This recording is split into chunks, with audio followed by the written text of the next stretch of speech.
I won the Oklahoma House of Representatives seat first time in state history, and we joke that they still sprayed for Republicans in the south part of the district back when I was growing up.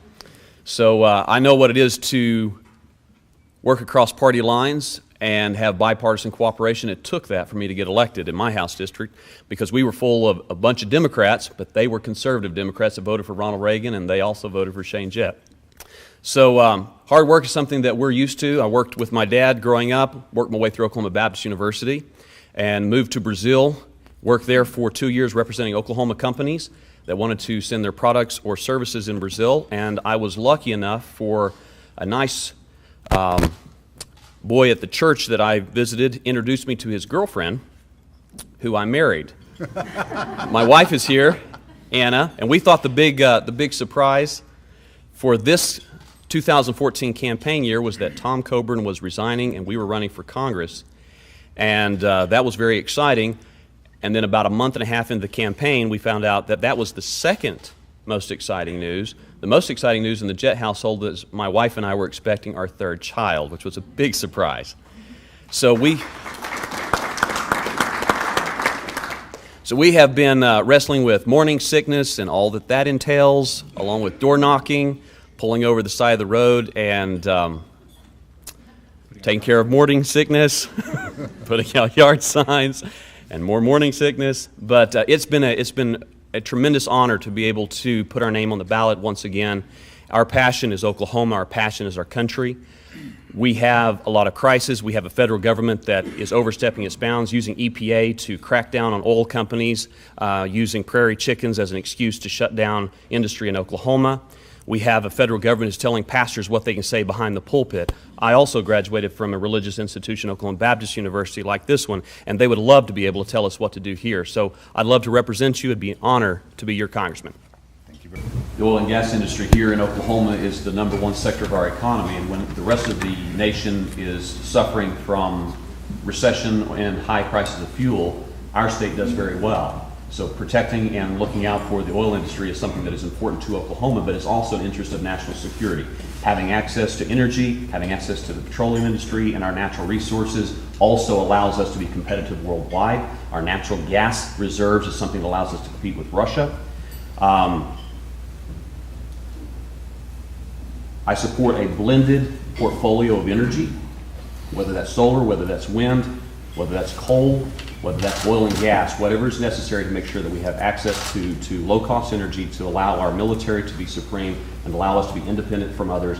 Also looking at biofuels is something that we should consider. Innovation is the real key to energy solutions for the future. When I began knocking doors in 2002 to run for House of Representatives, the top 2 issues that people talked about were the same issues that they were talking about in the 1960s, and they happen to be the same issues that people are talking about today. Access to jobs, quality jobs, and the economy. People don't want their students leaving Oklahoma Christian or Oklahoma Baptist or OU and going to Texas to get jobs or going anywhere else.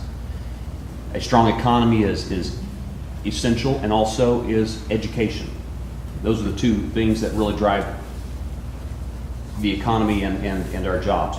The other thing that's important is that having a $17 trillion economy is the reason why we have a strong national defense. It's a direct function of our ability to invest in our military.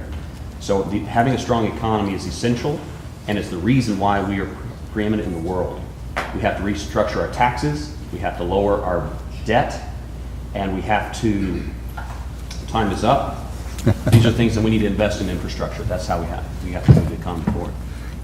I have a tremendous passion to see Oklahoma grow and thrive in the United States to maintain its preeminence in the world.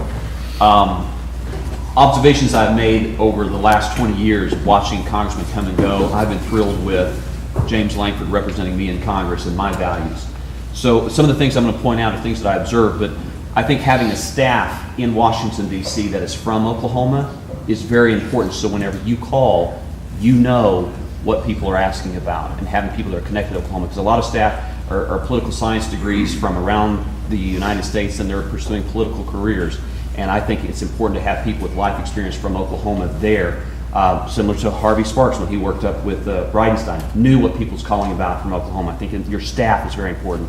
And often the first contact you have with your congressman is the staff you have here in Oklahoma. Having people with life experience that understand when grandparents call, what grandparents go through. Whenever small business people call, what they're going through. Having real life experience in the congressional office, I think is vital. I have a voting record. I'm a Navy officer. I've served in the legislature. I've been a professor at university. I've financed small businesses. I've worked in a family business. I bring all that perspective. I'm from Potawatomi County, and I understand how valuable the jobs in Edmond and Oklahoma City are and how important Tinker Air Force Base is. So I have a broad perspective of what this congressional district, the people who live across it, and what they bring to the table and what they're looking for.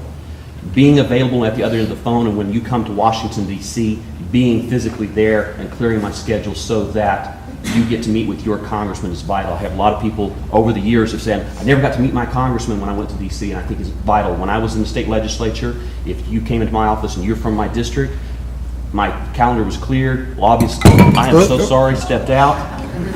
Drinks are on the Colonel. I'm sorry. 35. So this is what's vital. You can take a look at my voting record and see how I treated the people back home. I was sent back to the state legislature with 72% of the vote because I never forgot who sent me to Oklahoma City. Again, I'm sorry. No, don't worry about it. No problem. Again, it's an honor to be here. Thank you for putting this on. I run for office, I guess I could say, for the same reason I put on the military uniform. Oklahoma, our values, our family, and this country is worth fighting for. And there's a lot of fighting going on in Washington, D.C., and there's a lot of gridlock as a result of that. What I've learned in the legislature is you can't persuade people to change their mind or join your coalition while you insult them. No one wants to be a part of something that is difficult, and no one wants to follow if you're not willing to lead. And what I see in leaders throughout the United States is that what I call finger-licking, wind-testing politicians. Try to figure out which way the wind's blowing and triangulate their position in such a way that it looks like they're leading. And if you're leading by polling, that's not leadership. Leadership is having a vision and articulating that vision in such a way that people are inspired and they empower you to lead them there, kind of like the promised land. And making sure that if you're a leader is if people are following you. And people don't want to follow unless you have integrity and they know they can trust you. Building coalitions is what I did. I didn't care if you're Republican. I didn't care if you were Democrat. Did you have an idea that would make Oklahoma a better place? And also didn't care who got the credit. I've had a committee chairman when I was in the House call me to his office and said, I love your bill. It's a wonderful bill. It's going to create all kinds of jobs. And I said, wonderful, co-author it with me. He said, no. I said, I thought you said you loved it. I do, but I'm the chairman of this committee, and if you want it heard, you have to give me the bill. And I put a lot of work into that bill.